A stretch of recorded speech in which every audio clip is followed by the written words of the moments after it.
Delhi. You're watching DD India Live, India's voice to the world. I'm Ramesh Ramachandran. Coming up in the next 30 minutes.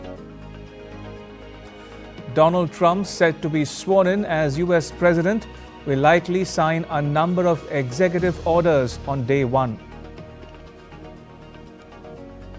Tik Tok restores its services in the U.S. after Trump signals he will save it. The World Economic Forum kicks off in Davos. Trade tensions and artificial intelligence to dominate talks. And relief and joy in Israel as 3 hostages freed from Gaza reunite with their families.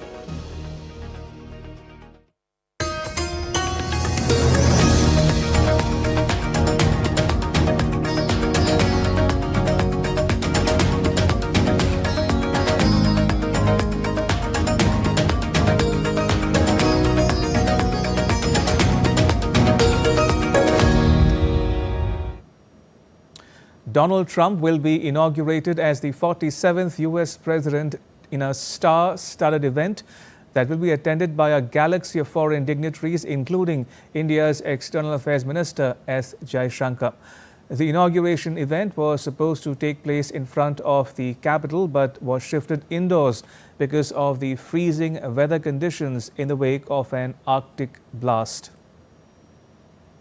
Along with Trump, Vice President-elect J.D. Vance will also take the oath of office, following which Trump will deliver his inaugural address. Foreign leaders expected to attend the inauguration are Italy's Prime Minister Giorgia Meloni, Argentina's President Javier Milei, Hungary's Prime Minister Viktor Orban, India's External Affairs Minister S. Jaishankar, and others.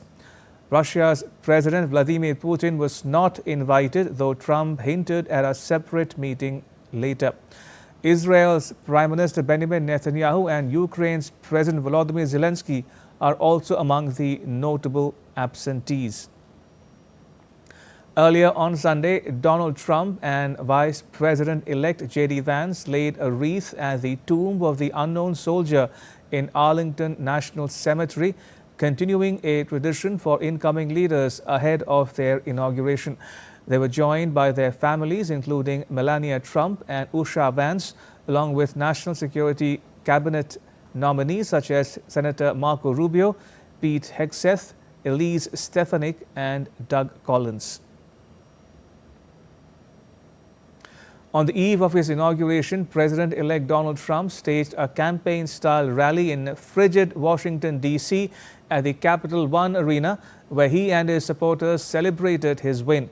During his speech, Trump touched on various topics, including West Asia ceasefire, Tik Tok, and his day one actions as a president. Here's a report. U.S. President-elect Donald Trump rallied his supporters at Capital One Arena in downtown Washington, D.C. just a day before his inauguration. The event marked his first major address in Washington since his speech on January 6, 2021, the day of the Capitol attack. In his address, Trump said that he will pardon many of more than 1,500 people convicted or charged in connection with the Capitol attack. Trump repeated his campaign pledge to launch the largest deportation effort in U.S. history, which would eventually remove millions of immigrants. Trump further said he would impose severe limits on immigration on his first day in office. The border security measures I will outline in my inaugural address tomorrow will be the most aggressive, sweeping effort to restore our borders. We will quickly reestablish control of our sovereign territory and borders. We will expel every single illegal alien, gang member, and migrant criminal operating on American soil, and remove the savage gang Tren de Aragua from the United States. Every radical and foolish executive order of the Biden administration will be repealed within hours of when I take the oath of office. Trump's advisor and world's richest man, Elon Musk, also addressed the crowd. Musk said that he is looking forward to make changes. Thank you, Mr. President. Sorry, little X just followed me on the stage here. He's a very enthusiastic supporter, as you can see.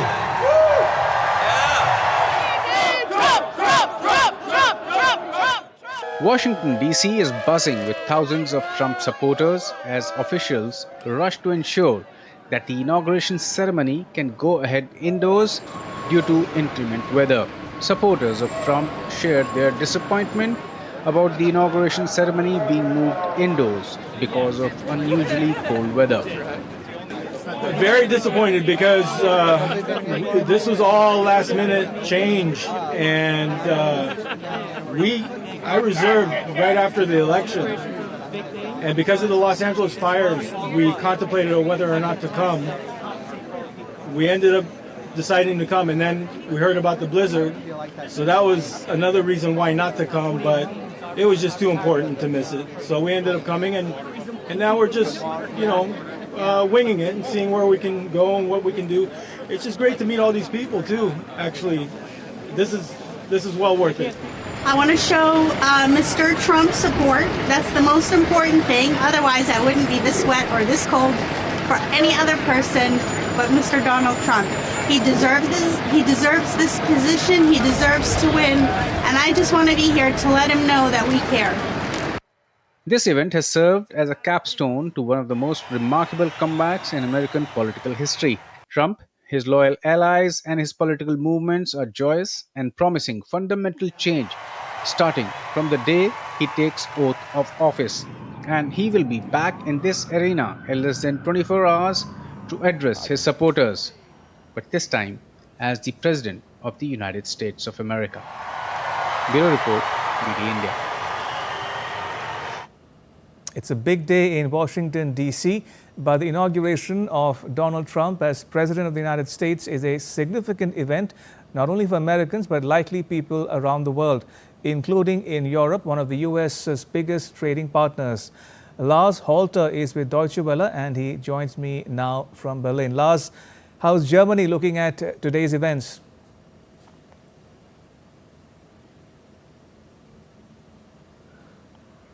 Thanks for having me. Well, it's quite clear that most people in Germany would have wished for a different scenario to unfold. A large majority of people here had been hoping for Kamala Harris to win the election, and that includes people both from the political and the business world. However, as soon as the election was decided, with Donald Trump winning his second term in office, German decision makers tried to get at least a bit closer to Trump. Closer maybe than they felt comfortable with, but that's politics. Now, keeping a close connection to the White House is obviously important for Germany and for the EU, because the transatlantic partnership of past decades is generally seen as beneficial in so many ways, and it is under threat under a Trump administration. Now, the question is, how do you get on Trump's good side? German Chancellor Olaf Scholz spoke to him twice after the election, even commending him on asking smart questions. But it doesn't look like that impressed anyone. Trump buddy and advisor Elon Musk just recently called the Chancellor Olaf Schitz and endorsed the extreme right-wing AfD party opposing him in the upcoming German elections. So nobody here is in a celebratory mood when it comes to Trump's inauguration today, but they're trying to make the best of it. Lars, what's on the line for Germany with Trump taking office?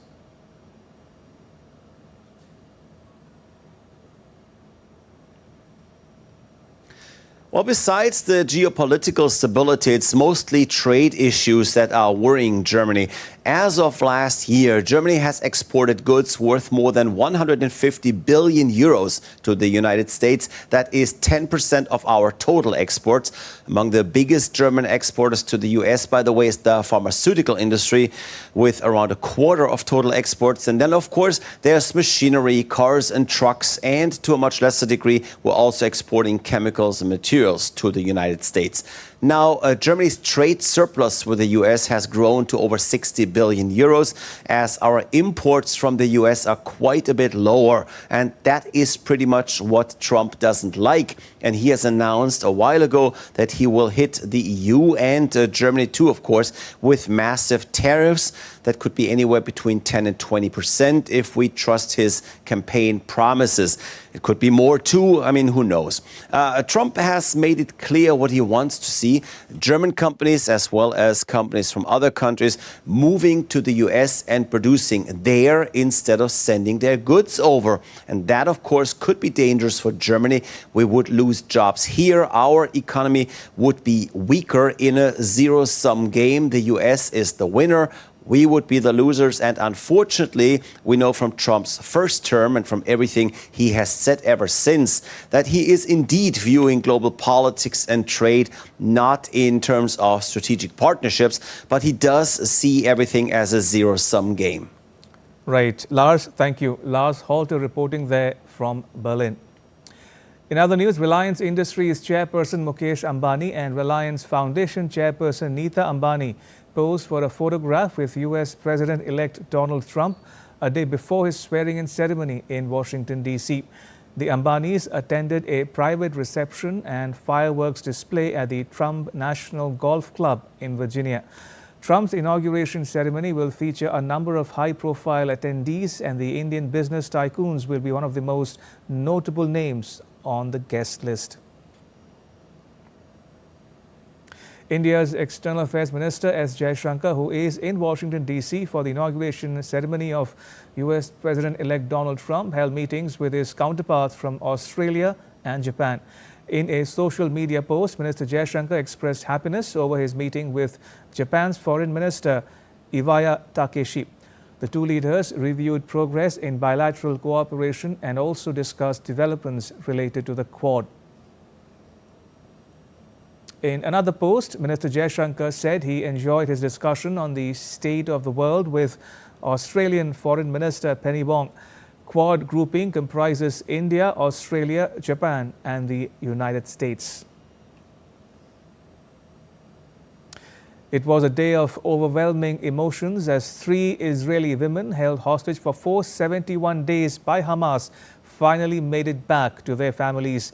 Israel also released 90 Palestinian prisoners, completing the first exchange under a long-awaited truce aimed at ending more than 15 months of conflict in Gaza.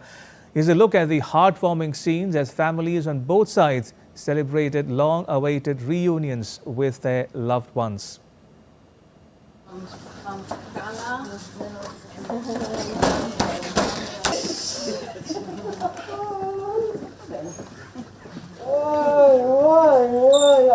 It's an unforgettable moment for these hostages.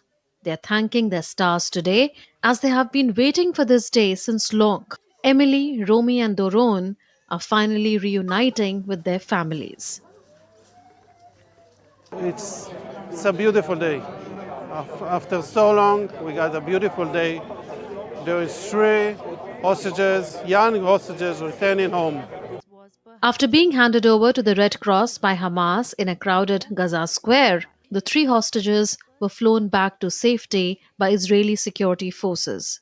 For their families, this moment is nothing short of a miracle. I'm excited. I was so nervous just that they will come safe and alive to their mother's hands. In Tel Aviv, crowds erupted in joy as the news broke. Families and strangers alike hugged, cheered and cried together. For weeks, they had been holding their breath and was waiting for this very moment. I'm happy to report that they are in stable condition that allows us and them to focus on what is the most important thing for now, is reuniting with their families. They are reunited with their families, and we will continue to monitor their clinical condition. In return, Israel has released 90 Palestinian prisoners, marking the first steps in this exchange deal. For families on both sides, these reunions are long awaited and deeply emotional. In the West Bank, celebrations filled the air. Two buses carrying Palestinian prisoners arrived to loud cheers, car horns, and fireworks. Among the freed was 18-year-old Rose Quires, who spoke about her moment of liberation. We used to see the sky through small squares. I used to say, I hope I will see the sky without these squares. The moment they took us out of prison, I saw the mountains of Carmel and the sky. This is just the beginning. As part of the historic truce, 33 Israeli hostages taken in Hamas's attack on the 7th of October were to be released in the first phase of the deal. 3 of them have been set free. So, for some families on both sides of the border, the wait is over. But for so many others, the fight continues. Bureau Report, DD India. And still to come on DD India Live. The Indian Army sets a world record for the highest human pyramid on moving motorcycles.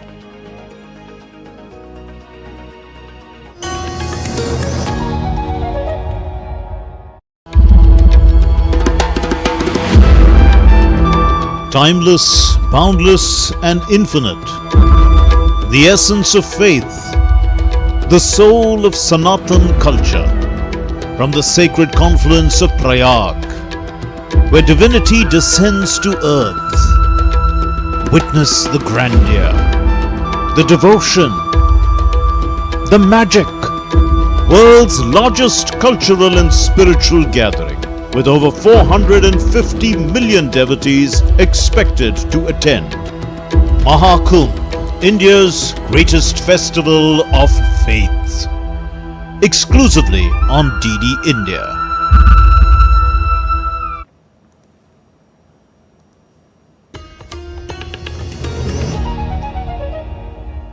You're watching DD India Live. I'm Ramesh Ramachandran. In a major development for social media users, TikTok has begun restoring its services in the United States. This comes after President-elect Donald Trump intervened to ensure the popular app remains available for the 170 million Americans who use it. The move follows a series of legal and political challenges, including national security concerns surrounding the app's Chinese ownership. Aarti Rana reports. As of today, TikTok is back. TikTok's comeback is the result of behind-the-scenes negotiations between Team Trump and the Chinese tech giant ByteDance, which owns the app. Earlier, TikTok confirmed that it was in the process of restoring service for its US users, following a weekend of uncertainty. This all began after President-elect Trump made it clear he wanted to keep the app available to millions of Americans despite national security concerns regarding TikTok's data collection practices. While TikTok has not yet been made available for download, the company is working with service providers to restore full functionality across the platform. In a statement, TikTok expressed gratitude to President-elect Trump for his efforts to ensure the platform remains active, but did not address Trump's call for part American ownership of the app. This development comes amid escalating tensions between the US and China. Earlier this week, the Chinese embassy in Washington accused the US government of using unfair state power to suppress TikTok, while also pledging to protect Chinese interests. For years, President Trump has raised concerns about TikTok's parent company ByteDance, but Trump's opinion has shifted in recent months. In the 2024 election, he praised the app for helping him connect with younger voters, even admitting he has a warm spot for the platform. We'll take a look at TikTok. You know, I have a warm spot in my heart for TikTok because I won youth by 34 points. And there are those that say that TikTok had something to do with that. Now, Joe Rogan did, and some of the other people that were recommended by my son Barron, he knew names. I said, who is that? Tell me, who's that? Dad, you gotta be kidding. I can't believe you don't know. And I did those interviews, and it was actually sort of cute, if you want to know the truth. But we did them, and that had an impact. But TikTok had an impact, and so we're taking a look at it. Although the future of TikTok in the United States remains uncertain, with talks of a potential sale still looming. In 2020, the Trump administration pushed for a deal where American companies like Oracle and Walmart would acquire stakes in the app. Aarti Rana's report for DD India. As its conflict with Ukraine continues, Russia has opened a criminal investigation into allegations that Ukrainian troops killed civilians in a Russian village that had been seized by Kyiv's army. Ukraine has taken dozens of border settlements under its control in the western Russian Kursk region, where around 2,000 civilians still live in areas under its occupation. Russia's investigative committee, which probes major crimes, on Sunday alleged Ukrainian troops committed the murder of at least 7 civilians who were sheltering in the basement of a residential house in the village of Rusko-Porechnoye. The 54th annual meeting of the World Economic Forum begins in Davos, Switzerland. Geopolitical and economic uncertainty, trade tensions, climate goals, and artificial intelligence are to dominate the Davos agenda. During the 5-day-long meeting, around 3,000 leaders from 130 countries will discuss innovative strategies to revitalize growth, harness transformative technologies, empower individuals and communities, protect the planet, and drive collaboration. The attendees will include European Commission President Ursula von der Leyen and Ukraine's President Volodymyr Zelensky. Donald Trump, who will be sworn in on Monday, will address the meeting virtually on the 23rd of January. And now take a look at what else is making news around the world. In one of the bloodiest violence by the National Liberation Army, or the ELN guerrillas in Colombia's Catatumbo region, more than 80 people have been killed. Colombia's Defense Minister Ivan Velázquez informed that 8,000 people have been displaced by the violence. Indonesia has opened its carbon exchange for international markets on Monday, giving companies outside the archipelago a chance to offset their emissions. The move comes after Jakarta launched its first carbon exchange in September 2023 for its domestic markets to assist the country in achieving its climate goals. This year's Republic Day parade will not only emphasize military strength but also celebrate India's rich cultural heritage. 2 significant tableaux will be depicting 75 years of the Indian Constitution. 5,000 folk and tribal artists will be performing on the Kartavya Path on the 26th of January. Total number of 77,000, of which 32,000 are ticket holders. The rest are invitees, including 10,000 special invitees. From the military character, we wanted to become increasingly a broader societal, cultural program. So you'll find that we did some 1,500 odd dance performers were there last time, and there was a feedback from the public that most of it was concentrated around the presidential dais, and the rest of the viewing galleries did not get enough of a view. So taking that feedback into account, we've increased the number to over 5,000 this time, so that entire viewing galleries will basically see the same dance performance at the same time. The rider display team Daredevils of the Indian Army achieved an extraordinary feat on 20th January at Kartavya Path in New Delhi by creating a world record for the highest human pyramid on moving motorcycles.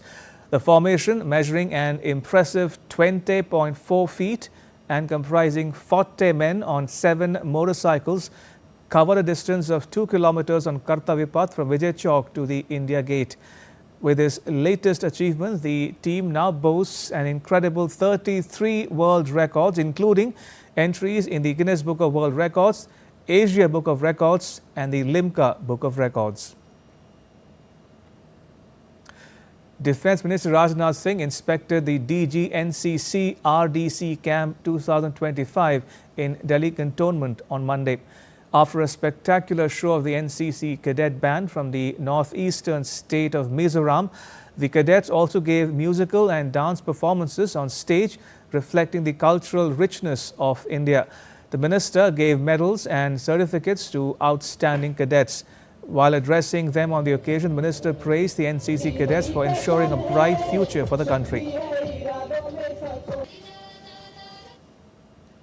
साथियों, जब भी NCC ने अपने cadet से मैं मिलता हूं तो उनमें मुझे सिर्फ एक कैडेट ही नहीं दिखाई देता, बल्कि आप सभी के अंदर मुझे भारत का प्रतिबिंब दिखाई देता है, भारत की इमेज दिखाई देती है। एक ऐसा भारत जिसके शरीर अनेक हैं लेकिन आत्मा एक है, जिसकी ब्रांचेज अनेक हैं पर रूट एक है, जिसकी किरणें रेज अनेक हैं पर ज्योति एक है। आपके अंदर जो ऊर्जा और जोश का समावेश है उसमें मुझे साफ दिखता है कि एक राष्ट्र के रूप में हमारा भविष्य बहुत ही उज्जवल है और आगे भी रहेगा, ऐसा मेरा पक्का विश्वास है। DD India's special barrister caught up with the Director General of the National Cadet Corps, Lieutenant General Gurbir Pal Singh, to find out more on the NCC Republic Day camp. I'm inside the NCC's Hall of Fame, and this is at the Republic Day camp, and I have with me DG NCC Lieutenant General Gurbir Pal Singh. Let's talk to him and find out. Sir, every time we come to this place, we find it so amazing, so encouraging, so inspiring, and so very new. Why? Hall of Fame is a small area in which we have tried to capture the brief history of NCC and also the achievement of NCC. And all the cadets who come to us go through the Hall of Fame, and a short time comes to know what all we have achieved, what all NCC has achieved. So how much helpful is NCC first to make you a perfect human being and then to be part of this olive green or Navy or Air Force? So it's the aim of NCC training is to make him a better and a responsible citizen of this country. And in doing so, we also give him an option of joining the uniform forces. Every year, more than 10,000 NCC cadets join uniform force through different means. And, we have about 8 lakh cadets joining and leaving us every year as part of enrollment and completion of training. So they go in all walk of life. What's so special about this year's NCC camp? Every time it's different. How many cadets are participating and what are you offering new for the Republic Day celebration? Okay, this year the camp, firstly the camp strength is about 2,300. We have the highest girls participation here. And the camp routine, the selection process as it is tough. Apart from other years, we have tried to include idea and innovation camp. So there you heard the DG NCC, something very new, something very special, and why not? This is the National Cadet Corps, which says unity is strength. With cameraman Lalit in Delhi, this is Vishal Barisuk for DD India. A Kolkata Sessions Court has sentenced prime accused Sanjay Roy to life imprisonment in the RG Car rape and murder case.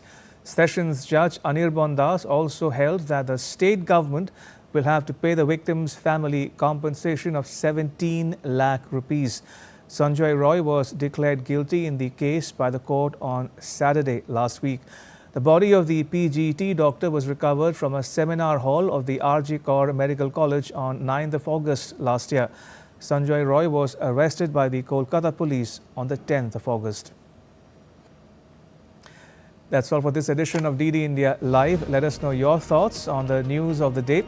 You can get all the latest news and updates on the DD India mobile app. It's available on both Android and iOS platforms. Scan the QR code on the screen now to download it. We'll be back with more news as it breaks here on DD India. I'm Ramesh Ramachandran. All of us here in New Delhi. Thanks for watching DD India Live.